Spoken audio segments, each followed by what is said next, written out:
রাত জেগে লেখাপড়া করা আমার অভ্যাস। প্রতিদিনই প্রায় 1টা-1.5টার সময় আমি শুতে যাই। আমার ব্লগের জন্য লিখতে হয়, নানান রকম গল্প, প্রবন্ধ ইত্যাদি লিখি। কিছু পত্রপত্রিকায় আমার লেখাও বেরিয়েছে। তবে আজ লিখছিলাম একটি ভূত সম্পর্কে প্রবন্ধ। আমার শোবার ঘরের এক কোণে আমার লেখাপড়ার টেবিল, সেখানে বসেই আমার কম্পিউটারে টাইপ করছিলাম। ভূতেরা খেতে ভালোবাসে গোবর, আরশোলা, ঝিঝি পোকা, পচা মাছ, রক্ত, ব্যাটারি, বারুদ ইত্যাদি। আবার মাঝে মাঝে শোনা যায় তারা নাকি মানুষের হয়েও খেতে খুব ভালোবাসে।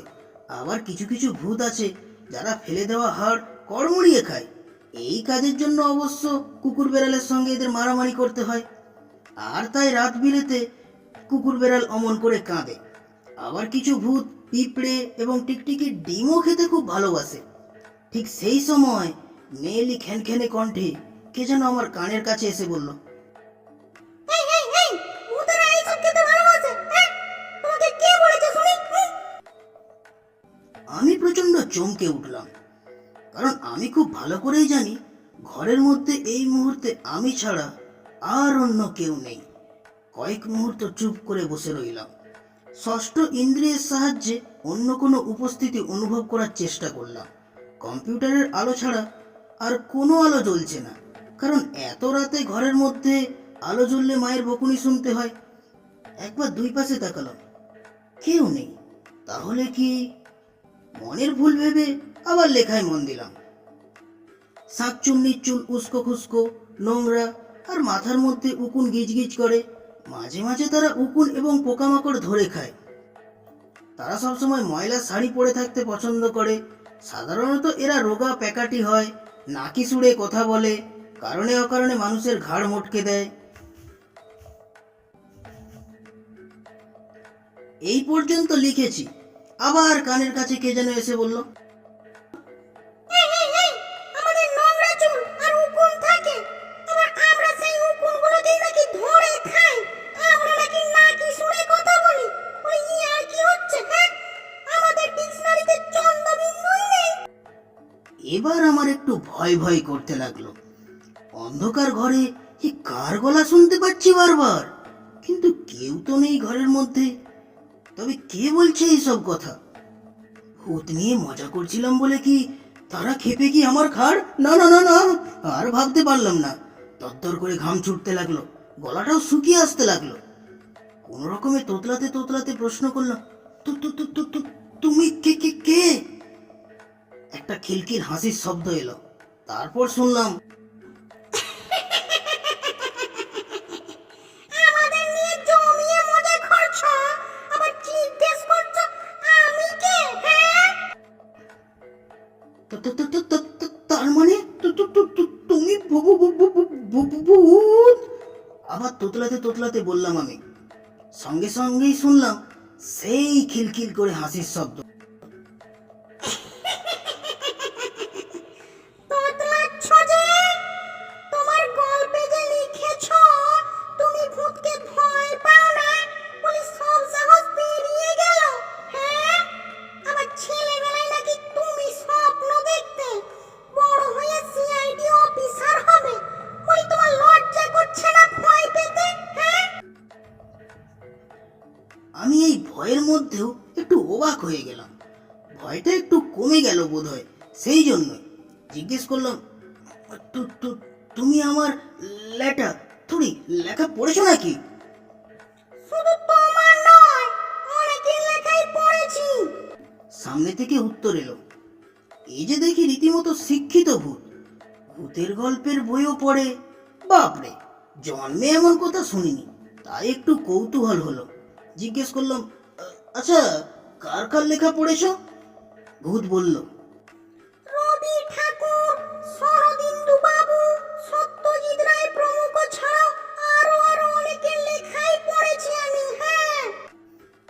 বাপ্পা, তা কেমন লাগে নিজেদের ব্যাপারে অন্যের লেখা পড়তে? আমার কৌতূহল ক্রমশ বেড়েই চলল।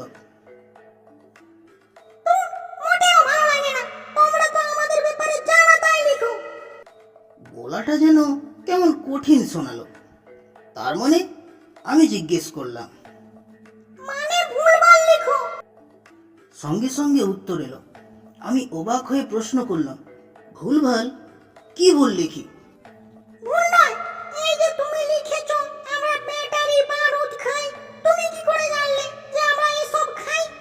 আমরা কি বিদ্যুৎ দিয়ে তৈরি যে ব্যাটারি খাবো? হ্যাঁ, তোমরা খাবে হাঁস মুরগির বড় বড় ডিম, আর আমরা খাবো পিঁপড়ে আর টিকটিকি ডিম। বলি পিঁপড়ের ডিম চোখে দেখেছো কোনোদিন? টিকটিকি ডিমের পোচ হয়, চিজি পোকার রোস্ট খেয়ে দেখেছো কেমন খেতে? এবার তার গলায় খানিকটা ক্রোধের আওয়াজ পেলাম। একটু অপ্রস্তুত হয়ে পড়লাম। সত্যিই তো, ভূতে কি খায় সেটা তো কোনো ভূত জীবন্ত হয়ে আমাদের বলেনি। আমরা নিজেরাই যেমন পারি তেমন লিখে দিই। আর টিকটিকির ডিমের পোচ শোনার পর সকালে খাওয়া পোচটাও পোলাও ঢিলে উঠে আসতে চাইছে মুখে। সে আবারও বলল, আরো লিখেছো আমরা নাকি নোংরা ময়লা শাড়ি পরে থাকি। কেন আমাদের কি নতুন শাড়ি কেনার টাকা নেই নাকি? হ্যাঁ, তুমি কি কোনো দুর্গন্ধ পাচ্ছ আমার শরীর থেকে? হ্যাঁ, বরং তোমার মুখ থেকে কাঁচা পেঁয়াজের একটা বিশ্রী দুর্গন্ধ আসছে। কষা মাংসের সঙ্গে কাঁচা পেঁয়াজ না খেলে কি চলছিল না তোমার? হ্যাঁ, আমি মুখ বন্ধ করে নিলাম। এই ভূত তো দেখছি আমার নারী নক্ষত্র সব জেনে বসে আছে, একে চটিয়ে কাজ নেই। তাই একবার নাক টেনে গদগদ গলায় বললাম, আরে না না, কোনো দুর্গন্ধ পাচ্ছি না, বরং একটা মিষ্টি সুগন্ধই যেন নাকে আসছে বলে মনে হচ্ছে। সে বলে চলল, আমরা নাকি কারণে অকারণে লোকের ঘাড় মটকে দিই। হ্যাঁ, না মানে এটাও কি মিথ্যে? আমি খানিক ইতস্তত করেই জিজ্ঞেস করলাম। ও নয় বুঝি, তাহলে দেই না তোমার ঘাড়টা মটকে। ভূতের গলায় এবার কৌতুকের সুর পেলাম। এই না না না না না না, আরে তার দরকার নেই, তার দরকার নেই। হ্যাঁ হ্যাঁ, ঠিক আছে ঠিক আছে। কথাটা মানে মিথ্যেই হবে বোধহয়। আমি তাড়াতাড়ি উঠে বসলাম। হয় সন্দেহ গলায় জিজ্ঞেস করলো সে। না না, মানে যাকে বলে মিথ্যে মিথ্যে, কোনো সন্দেহ নেই। দাদা বলছিলাম, আরো কিছু বাকি আছে নাকি? কেন ভয় লাগছে বুঝি? বিদ্রুপের সুরে কথাটা বলল সে। না মানে আমার শুতে যাওয়ার সময় হয়ে গেছে তো, তাই আর কি। যদি কিছু বাকি থাকে তাহলে বলো, আমি শুনবো। হ্যাঁ, এতক্ষণে আমার ভয়টা অনেকটা কেটে গেছে। একটু এদিক ওদিক তাকিয়ে আমার কম্পিউটার থেকে কয়েক হাত দূরে একটা ছায়া দেখতে পেলাম। বুকটা ধক করে উঠলেও সামনে নিলাম। বুঝলাম কেউ একজন সামনে দাঁড়িয়ে আছে। এমন জায়গায় দাঁড়িয়ে আছে যেখানে কম্পিউটারের আলো পৌঁছাতে পারছে না, তাই স্পষ্ট কিছুই দেখতে পেলাম না। তবে মনে হলো তার পরনের পোশাকটা কালো রঙের এবং তার মুখ চুল দিয়ে ঢাকা। কষা মাংস আর কাঁচা পেঁয়াজগুলো যেন পেটের মধ্যে একবার কেমন করে উঠল। সে বলল, তোমরা বলো আমাদের নাকি থাকার জায়গা নেই? বনে বাগানে গাছের ডালে পুকুর পাড়ে পুরানো বন্ধ বাড়িতে আমরা থাকি। বলি এইসব কথা কে বলেছে তোমাদের? হ্যাঁ, তোমাদের থাকার জন্য আলাদা ঘর বাড়ি আছে নাকি? আমি আশ্চর্য হয়ে প্রশ্ন করলাম। আলবাত আছে, আমাদের সংসার আছে, বাচ্চা আছে, স্বামী আছে। তোমাদের যা যা আছে আমাদেরও ঠিক তাই তাই আছে। হ্যাঁ, তোমরা ইউটিউব হোয়াটসঅ্যাপ করো, আমরা উইটিউব হোয়াটসঅ্যাপটা করি। তোমরা মানুষকে রোস্ট করো, আমরা ছাগল মুরগি খাওয়ার পর তোমাদের ঢেকুর উঠে, আমাদের উঠে গোদ খায়। তোমাদের বেঁচে থাকতে যা কিছু প্রয়োজন আমাদেরও তাই প্রয়োজন। হ্যাঁ, তফাৎ একটাই, তোমরা বেঁচেও মরে আছো, আমরা মরেও বেঁচে আছি। কিন্তু তোমরা ব্যবসার জন্য আমাদের নামে মিথ্যে অপবাদ দিতে কুণ্ঠিত হয় না। বলি কেন গো এমন করো? হ্যাঁ, তার গলা আবারও কঠিন হতে শুরু করেছে। আচ্ছা বুঝলাম, কত বড় ভুল করে ফেলেছি। তোমাদের সম্পর্কে না জেনেই কত কিছু লিখে ফেলেছি না। সে কি, সেসব ডিলিট করে ফেলতে হবে। হ্যাঁ, নতুন করে তোমাদের সম্পর্কে সমস্ত সত্য কথা সারা পৃথিবীর মানুষের কাছে জানাতে হবে।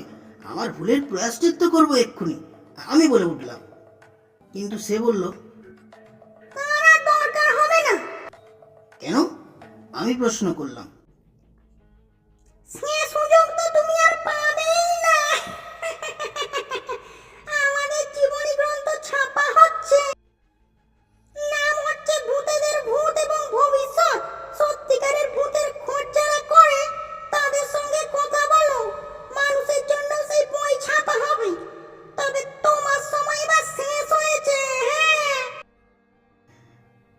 গলার স্বরও বরফের মতো ঠান্ডা হয়ে এলো। মানে? ভয়ে আমি আবার তোতলাতে শুরু করেছি। মানেটা খুবই স্পষ্ট, আমি এসেছি তোমাকে শেষ করার জন্য। এতক্ষণ তো তোমার অপরাধগুলো তোমাকে জানিয়ে দিলাম মাত্র, যাতে তুমি এটা বুঝতে পারো যে কেন তোমার মৃত্যু হলো। তারপর একে একে তোমার মতো মানুষগুলোকে শেষ করা হবে। গলার স্বর এখনো কঠিন। এদিকে আমার অবস্থা অত্যন্ত শোচনীয় হয়ে উঠেছে। হাত পা কাঁপতে শুরু করেছে, গলাটা আবার শুকিয়ে আসছে, কপালে ঘাম জমতে শুরু করেছে। এবার তৈরি হয়ে যাও, যেতে হবে তো আমার সাথে। একটা বীভৎস হাসির সাথে একজোড়া সুন্দর ফর্সা হাত আমার গোলা লক্ষ্য করে এগিয়ে আসছে দেখতে পেলাম। ভয়ে আমি চোখ বন্ধ করে নিলাম। হার্টবিট হঠাৎ বেড়ে গেল, বুকের দুমদাম শব্দ স্পষ্ট শুনতে পাচ্ছি। হাত পা অবশ হয়ে আসতে লাগলো। মনে পড়ল বাবার কথা, মায়ের কথা, আমার ছোট বোনের কথা, আর মধুর কথা। মধুর সঙ্গে আমার বিয়ে ঠিক হয়েছে আগামী মাসে। পাকা কথা বলতেই আমাদের বাড়িতে আজ এসেছে মধু এবং তার বাবা মা। সেই উপলক্ষেই বাড়িতে রান্না হয়েছিল পোলাও আর কষা মাংস। আমার তাকে বিয়ে করা আর হলো না। চোখের কোণ থেকে এক ফোঁটা জল গাল বেয়ে নিচে পড়ল। মধু, মধু, আমায় ক্ষমা করে দিও বলে চিৎকার করে উঠলাম। কিন্তু কি ব্যাপার, হাতগুলো তো আমার গলা টিপে ধরলো না। তাহলে ধীরে ধীরে চোখ বুঝলাম। আজব কাণ্ড, ঘরের মধ্যে লাইট জ্বলছে, গোটা ঘরময় আলো, আর কম্পিউটারের পাশে দাঁড়িয়ে আছে সেই ছায়ামূর্তি। দুহাতে নিজের মুখ থেকে চুল সরাচ্ছে, তার মুখটা স্পষ্ট দেখতে পেলাম এবার। আরে, ওটা তো মধু! পেছন থেকে আরো একটা হাসির শব্দ শুনতে পেলাম। মাথা ঘুরিয়ে দেখলাম দরজার পাশে সুইচ বোর্ডের কাছে দাঁড়িয়ে রয়েছে আমার ছোট্ট বোন রুনি। তার একটা আঙ্গুল তখন রয়েছে একটা সুইচের ওপর। আমি হাঁ হয়ে যাওয়া মুখটা আবারও ঘোরালাম মধুর দিকে। খিলখিল করে হেসে নাকি সুরে সে বলল,